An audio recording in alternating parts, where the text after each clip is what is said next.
Hello everyone, and a special welcome to the Junior Giraffe Club to this morning's NatureSketch online. And we're coming to you this morning from Victoria's Inner Harbor. We have got a beautiful morning here. I can see the clouds reflected in the water. And we are on the traditional lands of the Songhees and Esquimalt nations. And the other I've just got a trio of Maasai giraffe here to welcome you this morning. This is a shot from the Mara in Kenya that I took 46 years ago. I used to live in Kenya and finished my schooling there. So I wanted to share this one just to get us into the mood. We've got lots to cover today. And I'm just going to move now. We want to get into the savannah and get sort of feeling like we're in the savannah. Okay, so on the screen now, we've got a picture of giraffe. It's called Galloping Herd, and it's by Robert Bateman.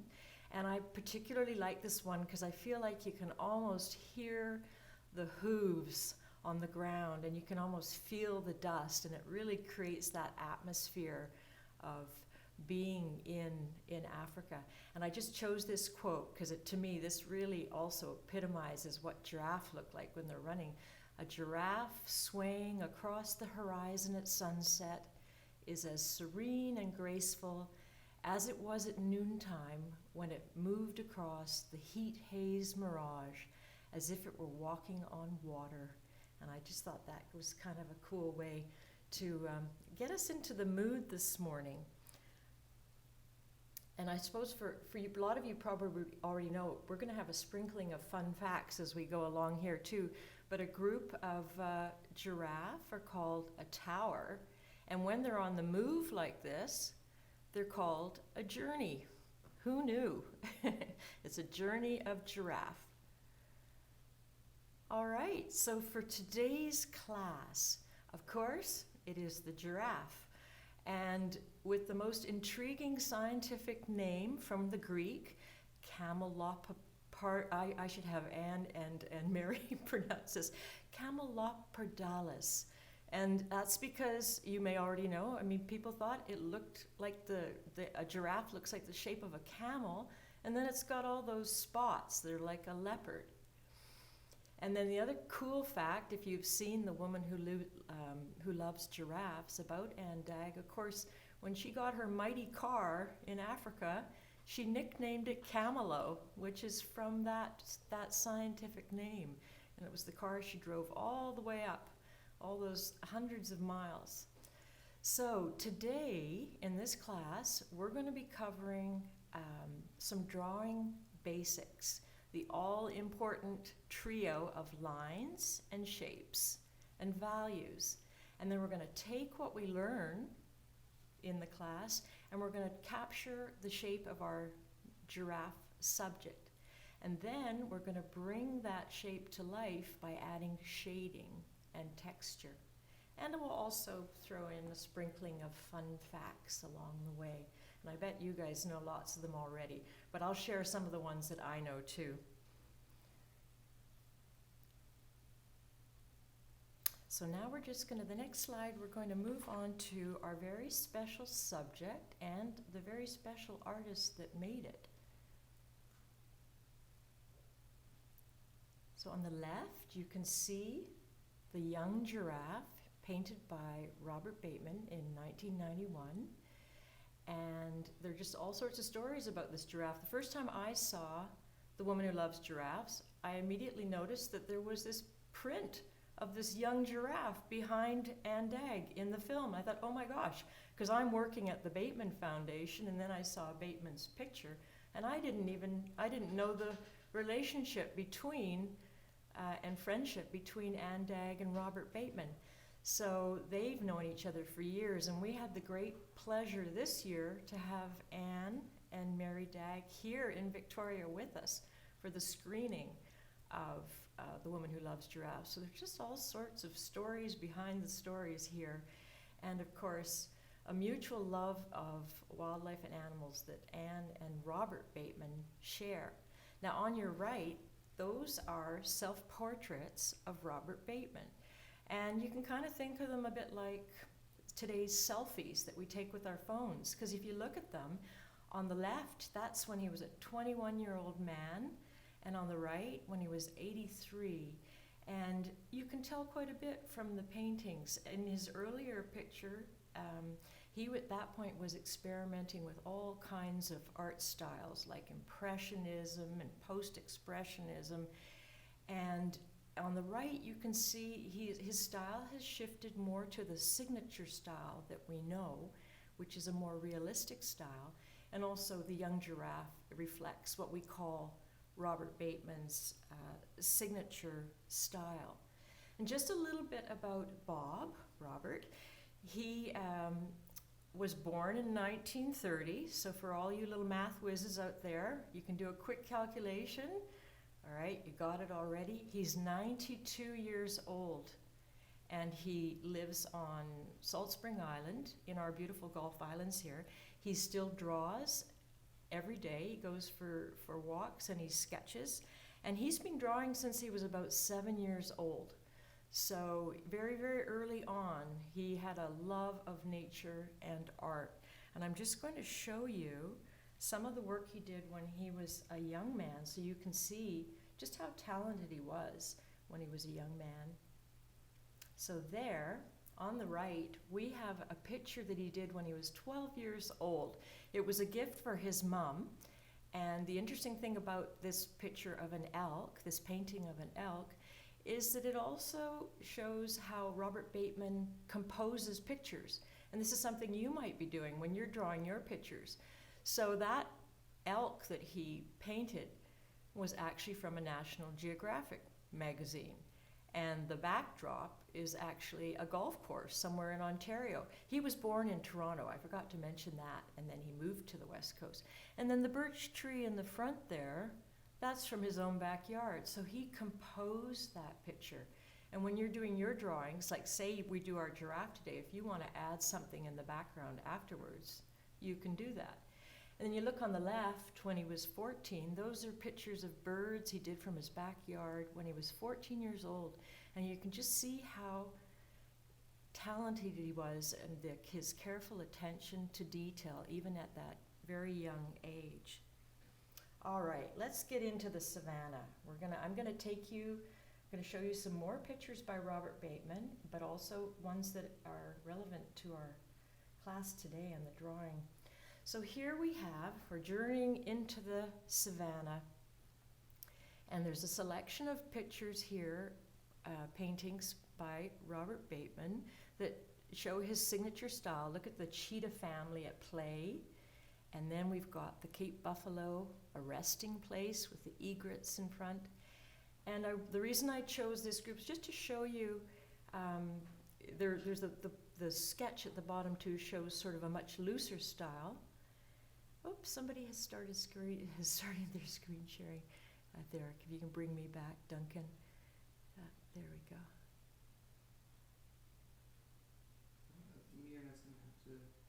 Okay, there's somebody, Mira online has shared her screen. So Myrna, if you can stop sharing your screen, then the image will come back up for me, because right now I've got yours. Thank you, that's wonderful, thank you. Great. Okay, so I chose these ones because if you were a giraffe, you wouldn't want all these around the waterhole, but these are some of the other animals in East Africa. We've got the cheetah, the Cape buffalo, this wonderful graphite rendition of the warrior lion by Robert Bateman, and then this nice loose one to show you some of his really loose work as well of the buffalo. And then I just put in there are lots of ungulates around the waterhole that the giraffe might see. And these ones are Koch's hartebeest. They're all sorts. You'd have impala and Thompson's gazelle, all sorts of different animals. So even if, as I recall for Anne, even if the giraffe wasn't there, there are lots of interesting animals around the waterhole. And Bateman has drawn animals all around the world. Just so you know, these are chosen today for his East African. Okay, you know what? Let's start getting warmed up, and let's get drawing. That's what we need to do. All right. So we're going to start by playing with some lines. And at the top, you can see there is a set of pencils. And I'm sure a lot of you have seen that. Now today, I hope everybody has an HB pencil. Any pencil will do, but an HB is good because it's right in the middle.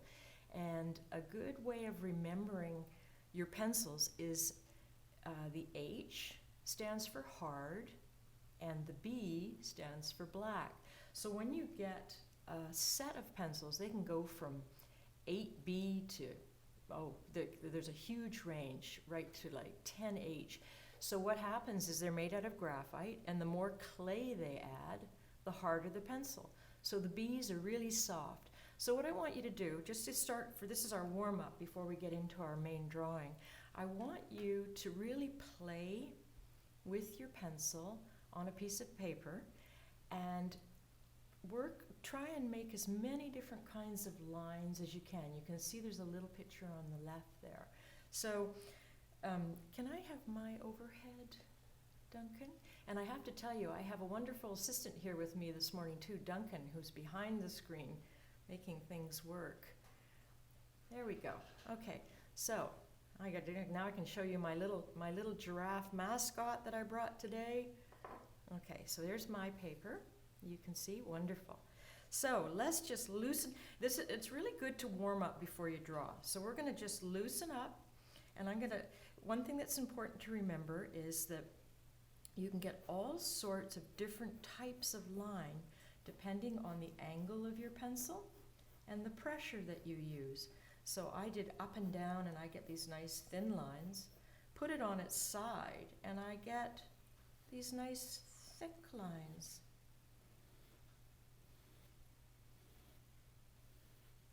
Lines are very expressive. They are the storytellers of our picture. So you can create all sorts of emotion with a line. You can do angry lines and gentle lines. Other techniques which are really popular are something called stippling. It's a bit like pointillism, and you just lots and lots of dots over and over. And some of you may have seen people will do entire pictures like this. It's called stippling, and it's a lot of fun, and it makes a lot of noise. So we've got thin lines and thick lines. We could do varied lines, so you change the pressure and you get different varied lines as well.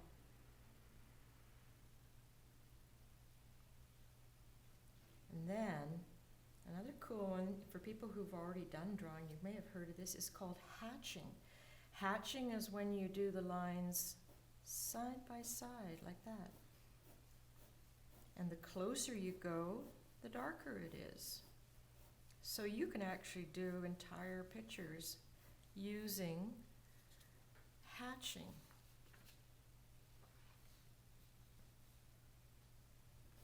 Now, another technique, if you go with your lines one way,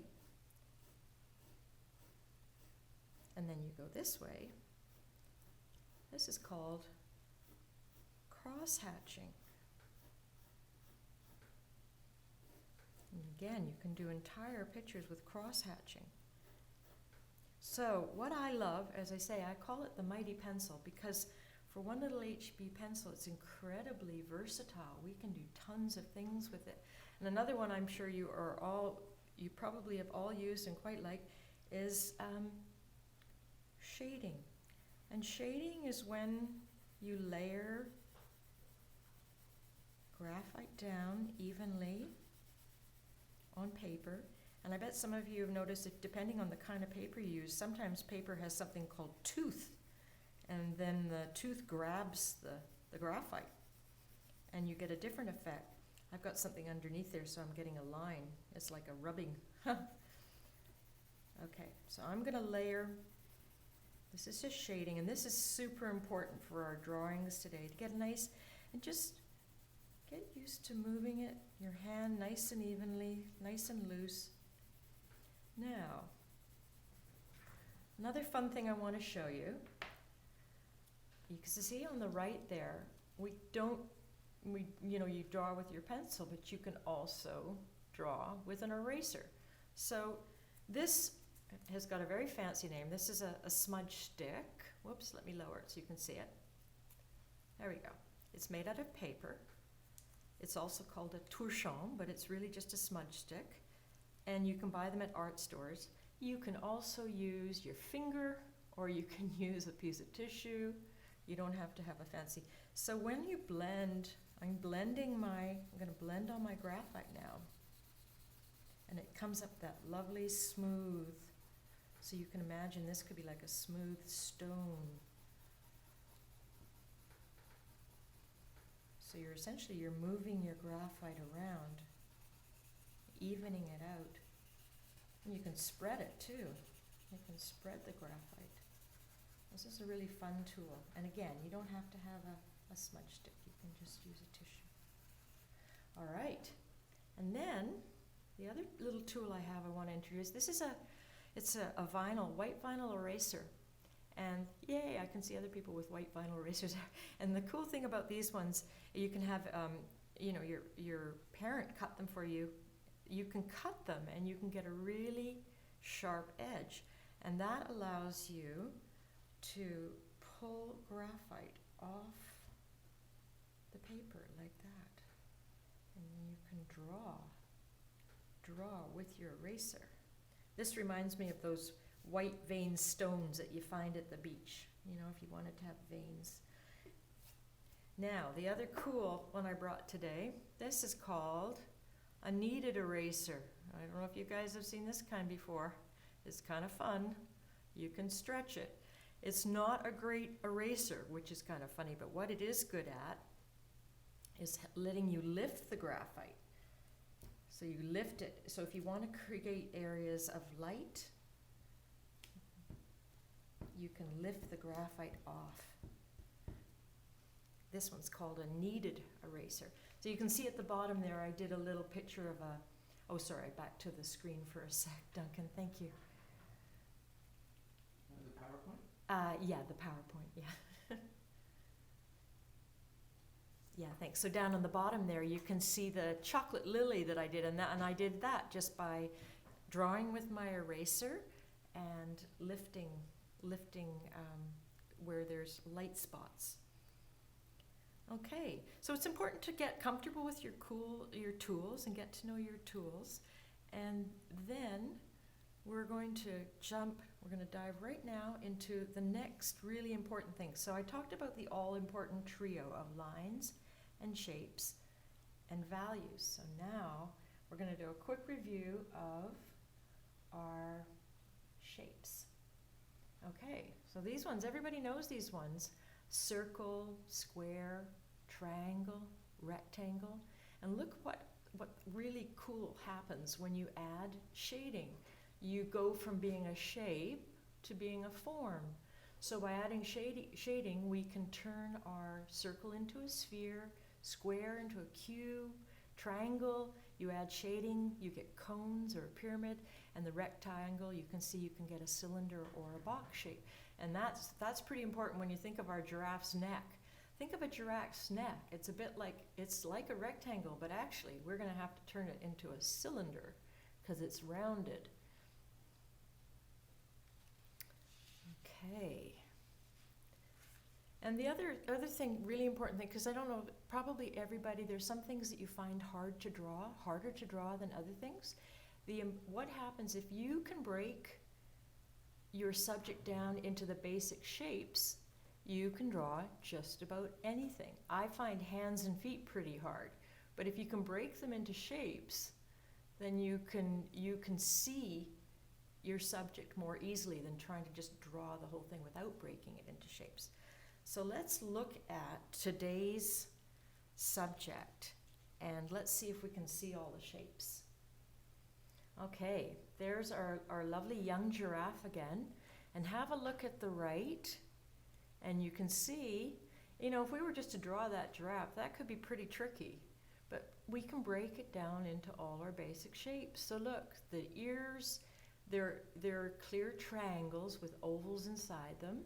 The face is with the long muzzle is actually a triangular shape too, made up of an oval and a smaller oval. Then we've got the long column of the neck, which this is a bit of a tricky picture because this giraffe is looking back at us. So this we have quite a perspective challenge here. He's turned, so it's an interesting one to draw. But as you see, we can break the entire thing down. The rump, there's a nice big circle there, and you can see you can break the strong muscular legs into ovals and rectangles.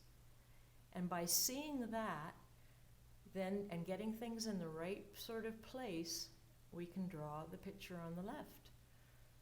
So, okay. Another kind of cool thing, one of those fun facts is that if you look at that neck, and I know Anne could verify this, but if I understand correctly, the giraffe has 7 vertebrae, and so do we. And just look how much longer his neck is than ours. It's because some of those vertebrae are more than 10 inches long. But we have the same number of vertebrae in our neck as this young giraffe, which is pretty hard to believe. Yeah. Okay, we're gonna go into we've looked at the shapes. We still have to do the other really important thing before we get down to our drawing. This is a super important part of the drawing basics. Values. Okay, values are really important when Anne we're says that's correct. I'm sorry? Anne says that's correct. Oh, good, thank you, Anne. Yeah, only 7. Who knew? It's pretty amazing. Yeah, so values, when we talk about values, that's being able to see the light and the dark. So if you remember how we saw the circle before and we could turn the circle into a shape, I want you to do a quick exercise now on your paper. And actually, if you could go to my overhead again, Duncan, I'll show you. So what we're going to do, a very quick exercise, turning a shape into a form using values. So if we take a circle, just make a circle on your page. And then the important thing with values is to know where the light's coming from. So if we say the light's coming from here, we know that this area is going to be white like the page. And then we also know there's going to be a really dark shadow on this side because it casts a shadow over here. So, and then to give the object form, there's going to be like a shadow edge or highlight areas in here. And you know what, people have different ways of shading. When I was I forgot to mention I did graphic design and was freelancing for over 20 years. I always did circles. Some people put their pencil on the side like this. I like doing this. Some people hold their pencil. You know what, the more you do it, you'll arrive at something that works the best for you. You could even do just hatching. Remember how I showed you the hatching? You could do hatching to show your shadow. So we have different tones, but we create a shape this way. So when you're looking at something, you have to pay attention to where the light source is. And I like smearing my stuff. There, I can use my finger. And we could turn it into an orange or an apple. I'll put my stippling and it could be an orange. There we go. We've created a form very, very quickly. Okay. The other thing to remember if we could go back to the screen just for, the regular screen. Thanks, Duncan. Important thing for you to remember when you're working with your pencils, if the more of these values that you include, so if you see it on the screen now, it goes 1 to 5. 1 is like the lightest thing where you see the reflection of light on something, and it goes up to 5 with your pencil. The more of those values that you can include in your drawing, the more depth it has, and the more real it's going to look. So that's we can have a beautiful drawing and it'll all be sort of like 3. It'll be 3 on the thing. And unless we add the shadows and the lights, it will look very, very flat. So if you want to make your pictures look real, you need to incorporate as many of those values as you can. And an exercise you could do maybe after the class if you want to experiment is if you draw a box like the one on the top there and divide it and use your pencil and go from the lightest light to the darkest dark. And I think, Mary, I can send these. I can send some of the extra exercises if the kids are interested in doing them, if that's something that they would like. I can add things like the value bar. Because we only have an hour, so we have to jump on. We've got to move on. So if everybody has a reference sheet of the giraffe that we're going to draw today, you've got something you can look at, and it's okay if you don't, because I'll bring it up on the screen. So we're just going to go to our next slide here. Okay. So there is Robert Bateman's Young Giraffe again, and if you've got this reference sheet, you can see how I've just broken the image down into shapes. Now, it still looks a little bit daunting. You also have one of your head. There's a head as well. So what I'm going to suggest for today's class, if we can start by doing the overall shape of the one picture, but if you just want to focus on the head afterwards, instead of maybe, because time flies when we're doing these classes, it's up to you which one you want to work on. But let's start by establishing the giraffe. Okay.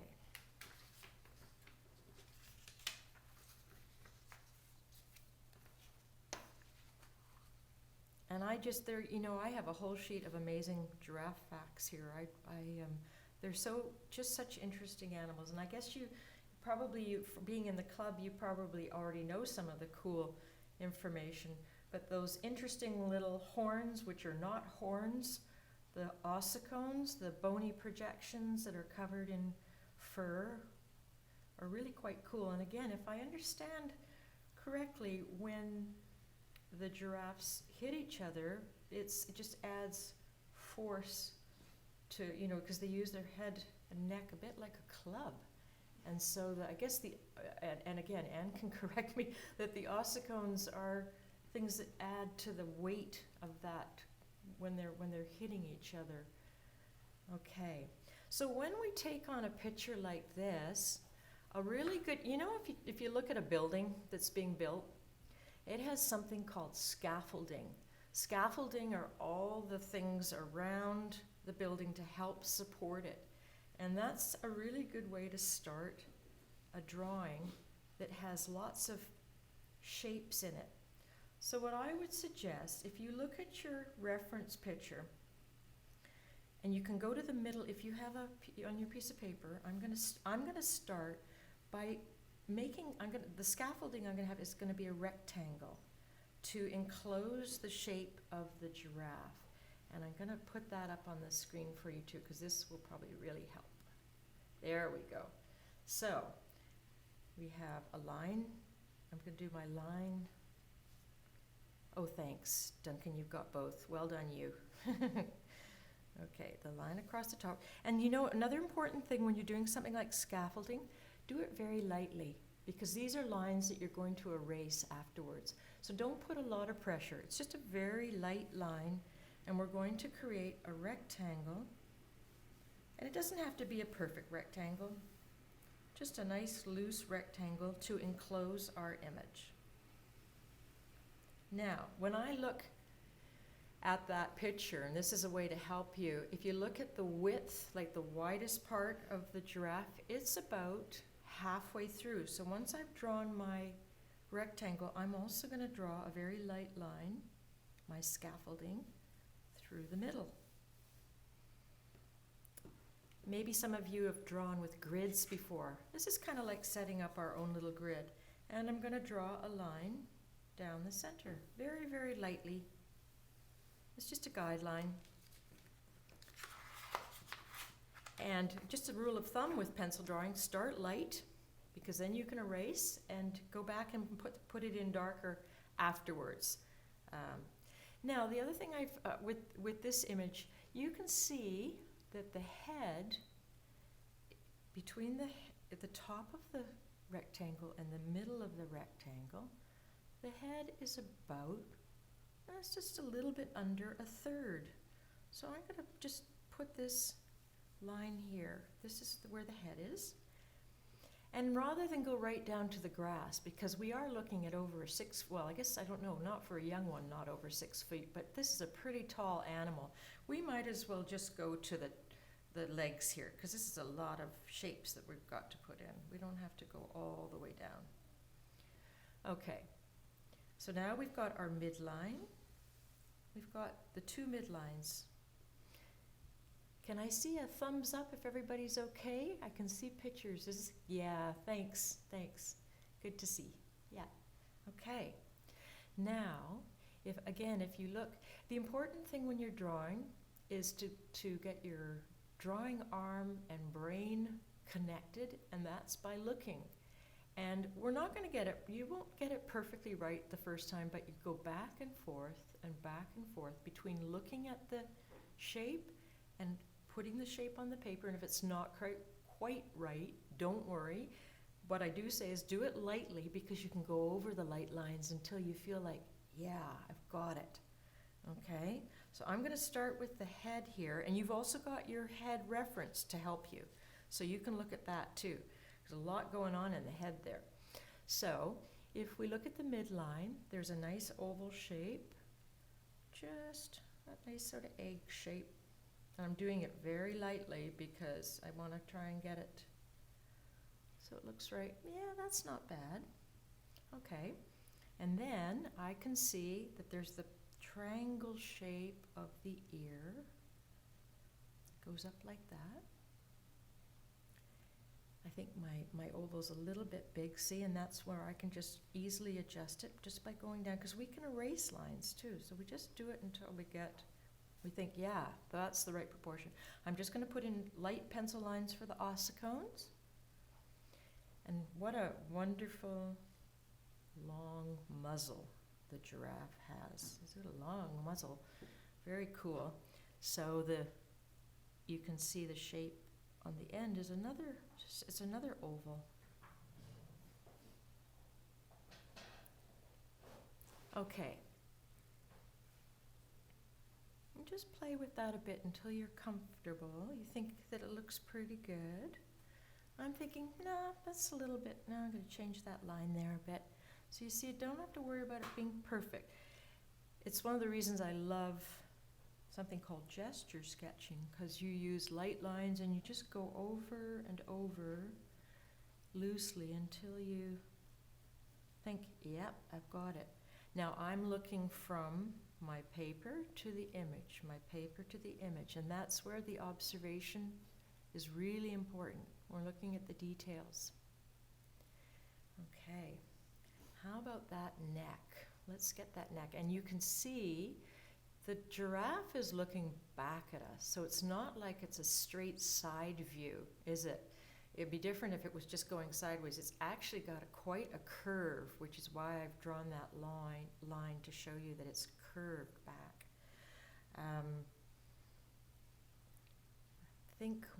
Let's start with that. So about halfway through the oval, I've got that line there, and we can put in the circle for the eye, the lovely eye, huge eye.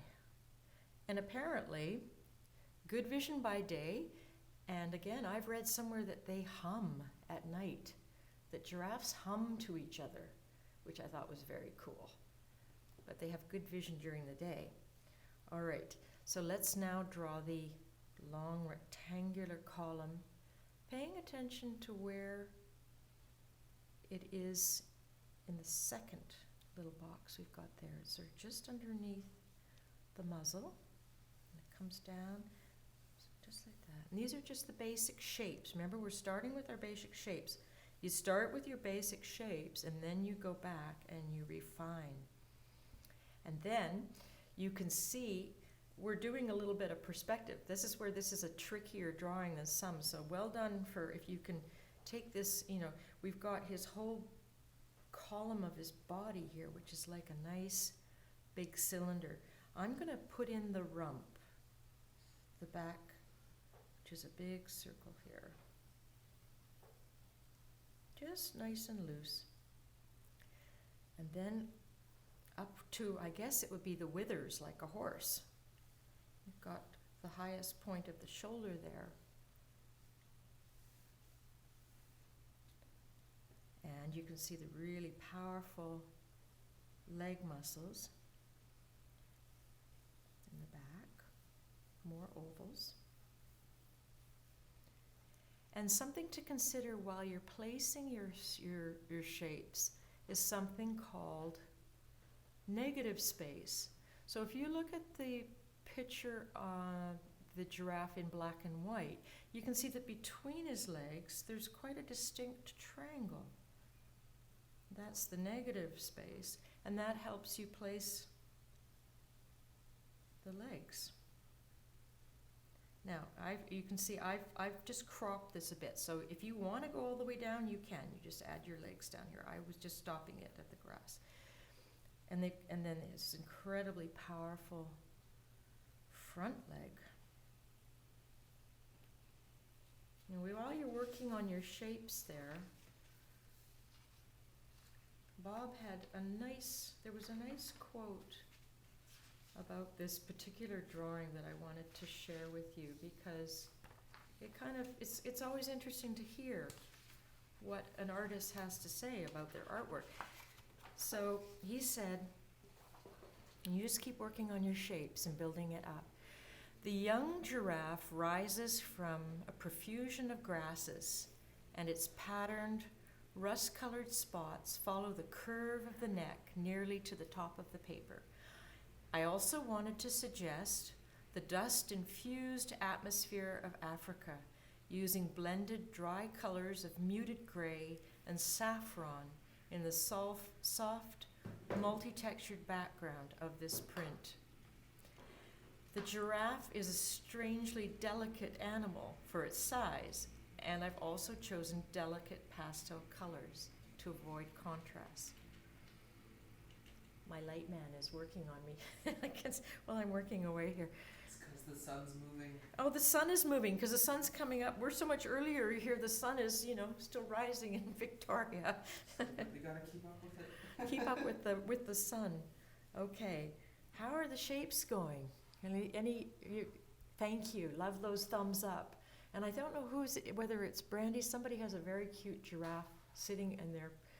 It's always fun to see I see some very cute giraffes in these pictures. All right, so I'm going back to my muscular leg at the right here, which has a couple of shapes. And we've got the leg coming down.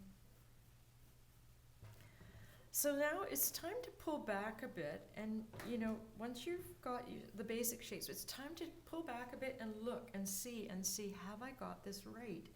And when I look at mine, one of the important things with this is the very distinct line of the turned neck, because that's where we're going to draw our mane.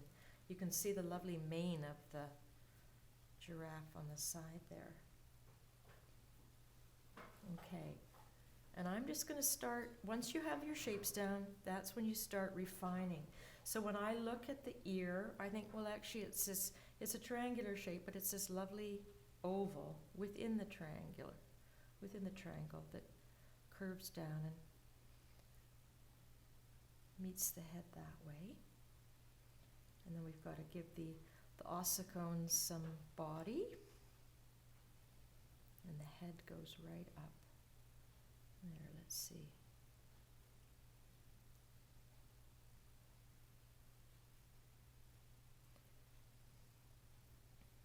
Now, the other important thing with the head, you can see that the eye, because the head is slightly turned, the eye, it's at a bit of an angle. So I'm going to draw a bit of an angle here through the eye. And you can see that and I can see, like, I need to adjust this because this ear is too low. So really, as you look at the shapes and the shapes around, because this comes up higher here out of this part of the head, you can see the little eye lid on the other side because it's partially turned towards us. And then that long, lovely muzzle. And here's a nice little, and we can't see his tongue, but I bet some of you have heard that they've got these, their tongues can grow up to 20 inches long, which is very, very well adapted for the favorite food that they have, the acacia tree, because it's covered in thorns, and the long tongue helps them get at the leaves. I don't know if you knew too that giraffes only have to drink water every few days because they get most of their water from the plants that they eat. Okay, so in the refining process, we had the column, but if you look at the neck, there's a really quite a lovely curve that comes down to the, I'm calling them withers. I'm thinking it would be a wither on a giraffe as well, the tall part of their shoulder. And this is where we go in and we start to refine. And we look, and there's the bulge of the muscle there at the front of the leg. Okay. I'm going to pull this in a bit because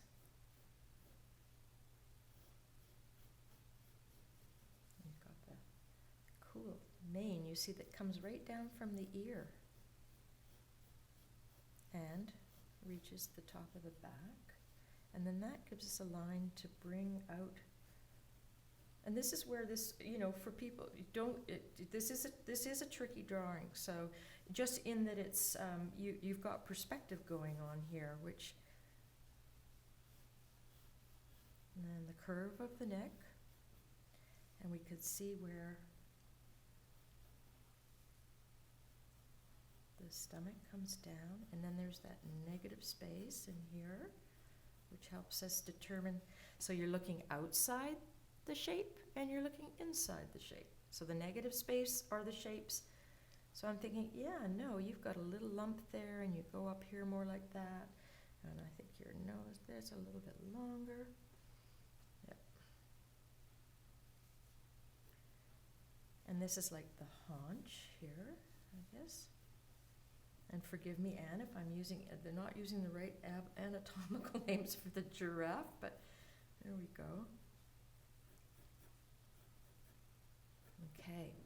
Now what I suggest, given that it's already, 22 to the hour, I wanted to show you some texture as well. So if you're comfortable with the shape you have, we can focus a little bit more on the head, and you can go back afterwards because you've got, you've got your reference sheet, and because of just the amount of details. But I would like to show you some things about texture as well. Because when you're having fun, it's already almost 1:45, which is shocking. So we have to. So I've brought my head reference up because just to go in a little bit more to see the beautiful shape of his eye, and that's in terms of shapes, we've got a big circle in there, and also you can see the orb of the eye in the head, and where the ear. It's there. And just for now, I'm going to just do like a side thing to show the, this is a cool place where you could use the eraser as a drawing tool too, because if you wanted to show the light tips and just sort of the softness of you could go in with your eraser and pull it out. You can pull out bits of the hair like that. Okay, and we can see when we talked about going from shape to form, the ossicone is darker on one side, and there's that wonderful dark shape inside the ear that shows the inner ear on both sides, and then the nice white on the outside. And on the head here, you can see there's this plane right down to the nostril, and the cool little, I really do have a nice little shaped mouth there. It's very expressive. And this sort of, you can see a couple little wrinkles under the neck there too. And then the roundness of the side of the jaw. I'm going to darken the eye because it always makes it more expressive when you...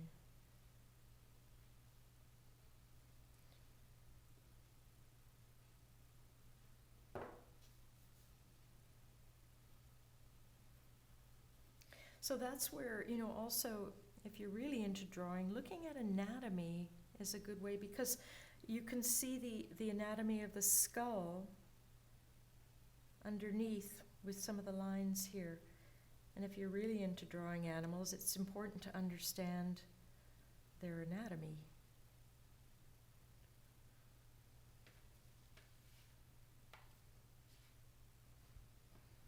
Okay.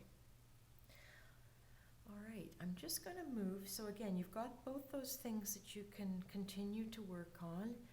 Look at it's important, direction of line is really important, because that brings up the actual angle that the giraffe is turning towards us.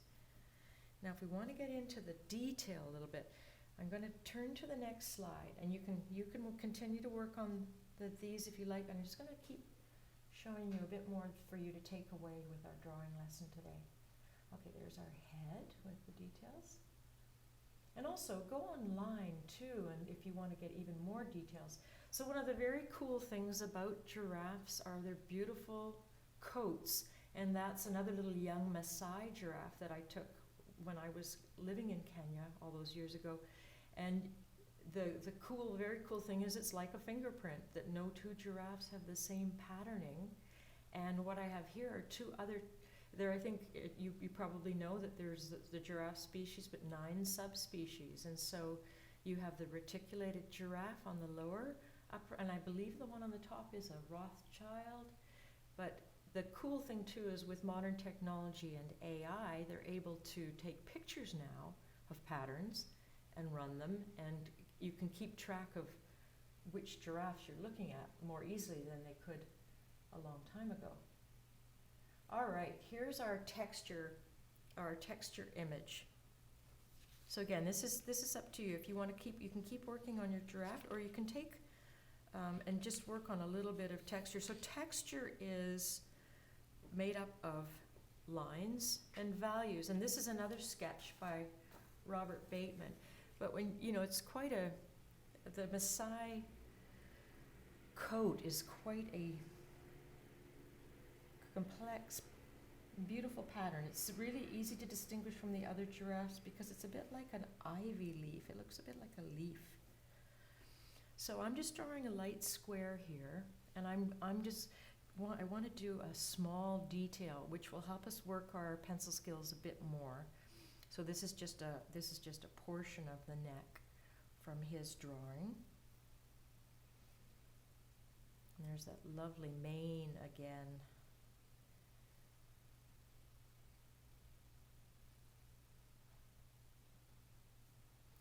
And then you can just put in a few of the pattern shapes. These wonderful sort of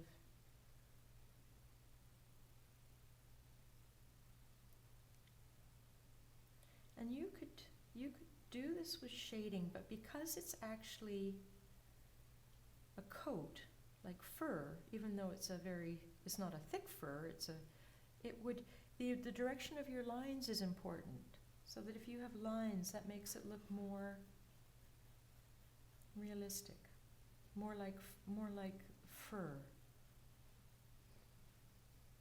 And then you can see towards the neck here, there's a darker line between the mane, and you can pull out, you see there's dark and light on the mane, so you can use your lines to create texture by having light and dark.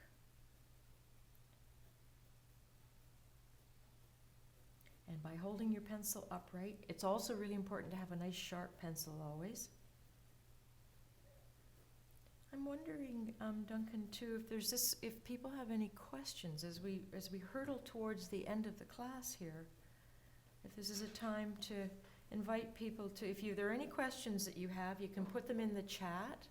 Or raise your hand. Or raise your hand if you have any questions about what we've covered today, because we've covered a lot today. I'm just show you, it's another thing I like to do. See, I'm smoothing it over, and then I'm going to go back in again, because it allows me to bring out the darker darks. And there's actually quite a distinct white line.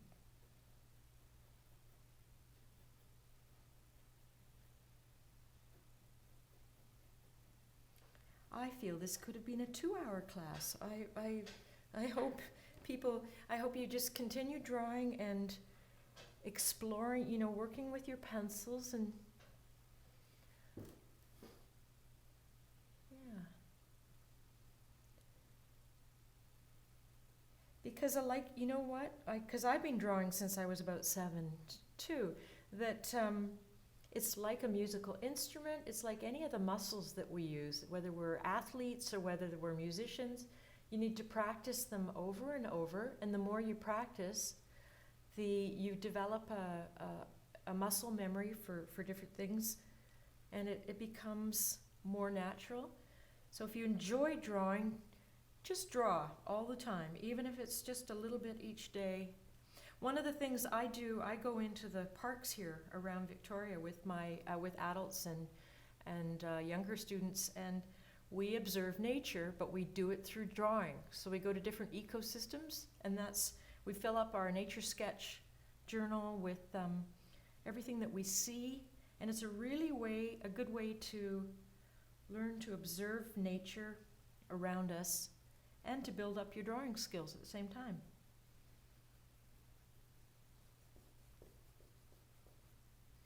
Yes, the blending tool, always fun. And then you can go in, and this one there's a real white line here.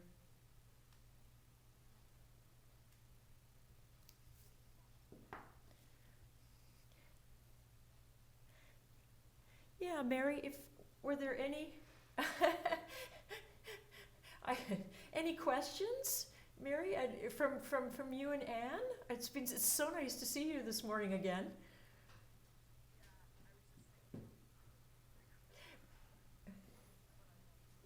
And you see, as a teacher who loves to work with students who say, this doesn't look very good, well done, and an excellent, we've only done this for 1 hour, and I covered a lot of material.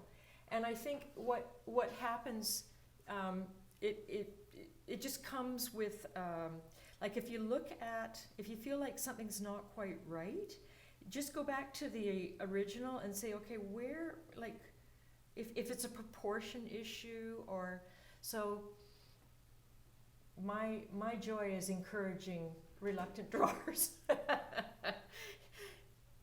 Can I see some of the other drawings up there? Can you show me your drawings? Oh, wow. Oh, cool. Oh, this makes my heart very happy. What a nice way to start my morning here. Really nice. Yeah, that's excellent. Yeah, and you just well done.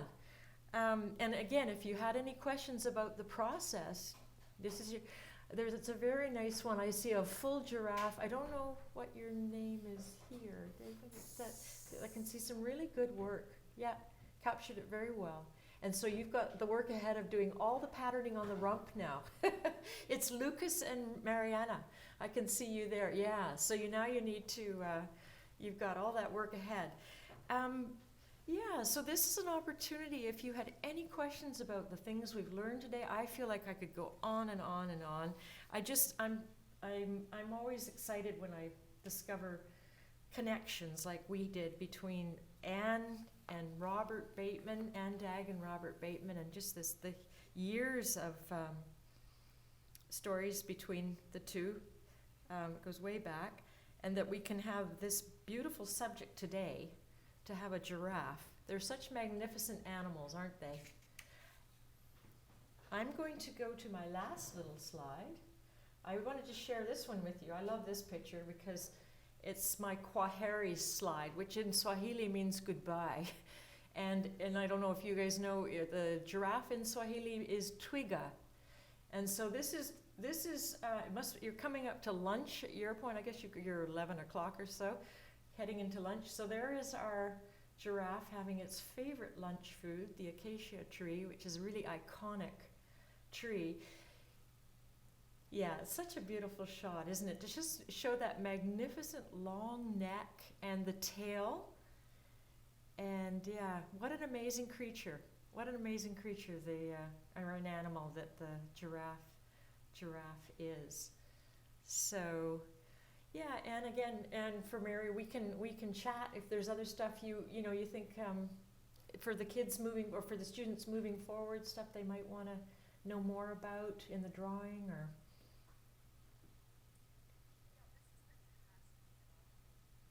oh.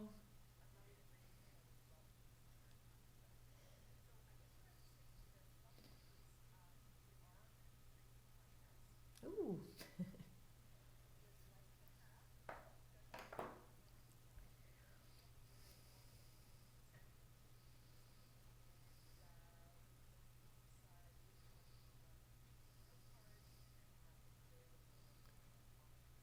Oh, wow.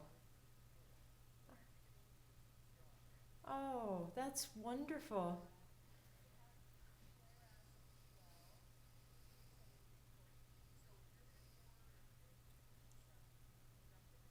Yeah,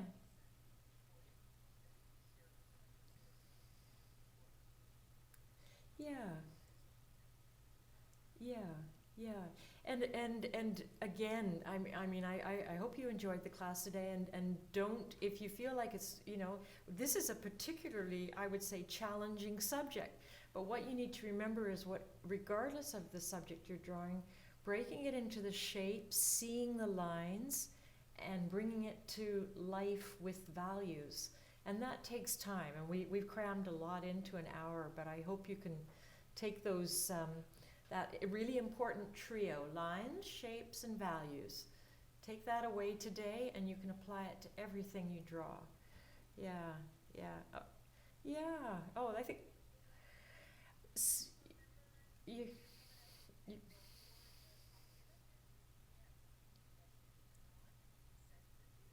yay! And I hope we can see them too. Can we? Is that something you'll share with us, Mary?